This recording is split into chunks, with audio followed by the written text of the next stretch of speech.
Hello. Hi. You want to taste the new bourbon with me? Huh? All right. I got to review this bottle. That was Willow making her whiskey tube debut. Oh, she melts my heart. All right, today the latest finished offering from Bardstown Bourbon Company. This is their collaboration with Founders Brewing Company, brewers of the popular KBS or Kentucky Bourbon Stout. Will my stout belly like this one? Let's find out on the Mash and Drum.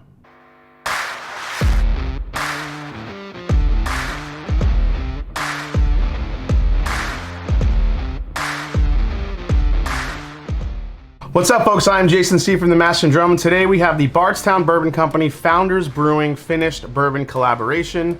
The Bardstown Bourbon Company's collaborative series was created to partner with BBC's favorite producers in wine, beer, and spirits to create exceptional and unique expressions. That means their hand-selected premium bourbon is placed into their partners' barrels and then aged in their rickhouses to mature into these one-of-a-kind releases. Take a look at this new collab with Founders Brewing Company.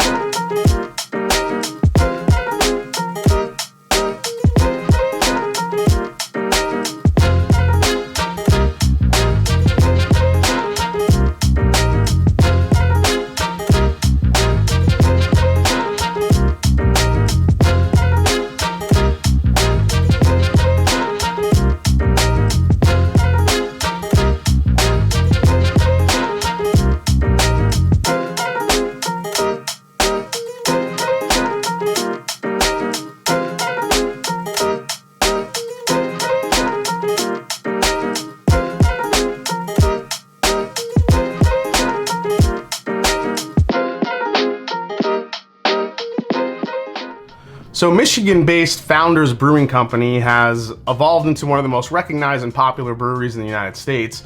They've been ranked in the top breweries in the world by ratebeer.com for the last 5 years and have several beers listed in the top 100 beers of beeradvocate.com. So Founders Company's KBS is an imperial stout brewed with a massive amount of coffee and chocolate and then bourbon barrel aged to add notes that you would typically find in a good stout: cocoa, roasted coffee, and a little bit of charred oak from that bourbon barrel. Now, the term imperial simply refers to a big beer, both in terms of flavor and also alcohol content. A stout beer, which is probably my favorite type, is traditionally a dark, full-flavored ale made with dark roasted malted barley to give it those coffee and chocolatey notes.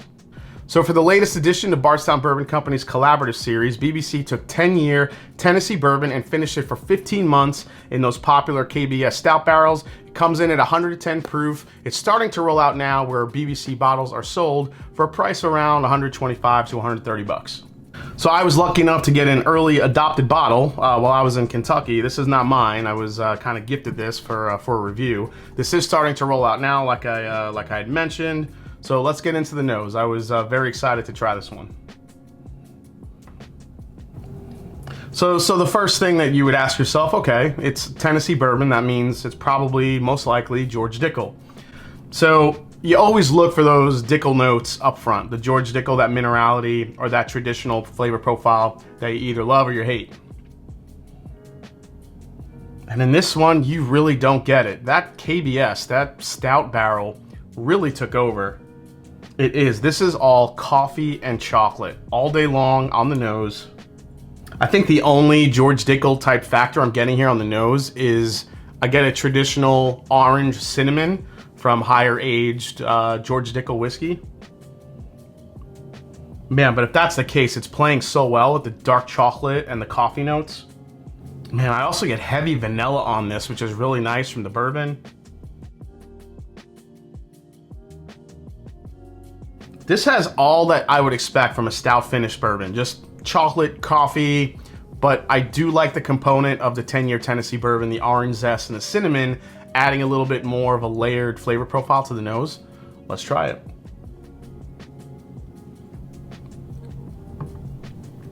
This is a little bit more layered than I thought it would be. You know, you hear stout finished bourbon, you would just think, all right, chocolate coffee, you get some bourbon notes, and you know, you're done. But I think some of those other layers of the 10-year bourbon are starting to come into play here, especially on the finish. Another sip. All right, second sip is, now we're getting stouty. The stout belly's getting happy. This is good. I mean, if you're a fan of stout beers, this is like, my goodness. Chocolate, coffee bean. I actually like chocolate covered coffee beans because the coffee note isn't so much like a light coffee. It's a very rich, almost slightly bitter type of coffee note, but not off-putting. But it's also sweeter. So don't think like Guinness type of coffee note. It's a little bit on the sweeter side, very much like KBS. But man, on the back end, you get this really nice orange spice, black pepper, cinnamon note that kind of just rounds and balances everything out. Oh man. You know, this is like perfect for winter time because I generally like to drink, you know, a lot of people like to drink the darker, you know, beers in wintertime. They're a little bit more filling. You know, KBS, you know, Founder's Breakfast Stout is probably my favorite all-time beer. But KBS, you know, KBS is up there. But man, the sweet flavors, the vanilla, there's a tiny hint of smoke too that I'm getting. Just enough of like a kiss of smoke to kind of play with that. Man, the orange and the chocolate and the coffee, man. I mean, this is good, but you have to like, you know, stout beers or chocolate beers. I mean, even if you just like chocolate and coffee, you would probably enjoy this bourbon because it's, I mean, who doesn't like chocolate and coffee? I mean, what the hell? What are you doing? If you don't like chocolate and coffee, I have no words. Oh man. So for me personally, I'm not really getting any sort of George Dickel minerality to it. This is all just, I think the only component I'm getting, like I said, is that orange zest, the cinnamon, again with the chocolate coffee balance, black pepper. Really nice finish for 110 proof. This really gives you a nice Kentucky hug as well. Man, Bardstown Bourbon Company just kills it with these collaborations. They end up being so interesting, and I always like that they're well balanced. I think the only one that the Copper and Kings one is probably the only one where I feel like, so Copper and Kings, this was a Oloroso sherry cask finish. I mean, and you could see how dark that is. There's a lot of sherry influence in that one. That's probably one of the only collaborations I've had where I felt like the finish actually overtook the bourbon a little bit. I mean, those could have been very wet barrels. This is my favorite of all time still, the Chateau de la Baude. I mean, a lot of you guys know about the Chateau de la Scooby-Doo. Very, very good. The Ferran was a very solid release. Again, very balanced. But this one too, this one gives you just enough of that stout finish. That's fantastic. The only issue with this bottle is when I get my own bottle, I'm gonna drink this way too fast. You know what, I just remembered, I wanted to compare it to the Woodford Reserve 5 malt stouted mash. Let's see how they compare.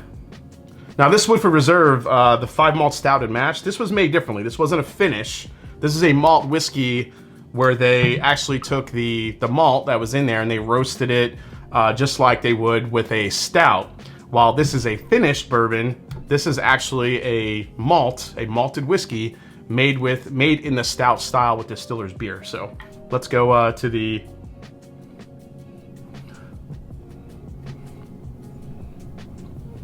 nose on this one still has a very malty, again, a little bit of a Plato type of note. This one, the Woodford has actually grown on me a little bit, not so much on the nose. The nose isn't as, I guess, Plato forward as it was when I first opened it. But on the palate here, this has gone all chocolate and coffee, mainly coffee. There's a lot of like just roasted coffee notes in this, which is starting to grow on me because I love coffee. So this one has got a lot better, I would say, with some airtime, again, if you like, but it's a little bit, you know, 1 or 2 notes on this one. You get all those you get the stouted mash notes, a little bit of chocolate, the coffee is there, but there's really little to no finish. So when you compare it to the KBS from Bardstown Bourbon Company, this one has just a little bit more going on. The orange, the cinnamon, the zest, the orange zest, chocolate, the coffee notes, and a really nice finish to go along with the 110 proof. You know, Woodford tends to always bottle their offerings at 90.4. And while, this one has grown on me, I would have loved to try this at a little bit of a higher proof. Plus, this one, I think was about $150, so a little bit more expensive than the Bardstown Bourbon Company. Let's go to the final breakdown on the KBS from Bardstown Bourbon Company. All right, so final breakdown, about $130 for this bottle. Secondary, I haven't seen this quite yet. This is really just starting to release. Availability, Bardstown Bourbon Company stuff, the availability is pretty good. It's getting better. More states are getting on board with bringing this stuff on each and every year. So the value for this, so I would like to see these get a little bit cheaper, especially if it's starting to use Tennessee whiskey, which we know we can get, a little bit cheaper than, say, an MGP or even a Kentucky bourbon. When it comes to the Discovery Series, I see why they're pricing their bottles at that price point, around $130, $140. You are getting some really nice ultra-aged whiskeys in there blended together. For this, you're getting a 10-year-old Tennessee with a Founders. I know there's some costs involved in that. So I would say this is a little bit below average just because, for what we're seeing Tennessee whiskey priced at some of these days, especially George Dickel, they have a 15-year, that 15-year offering that's, $60.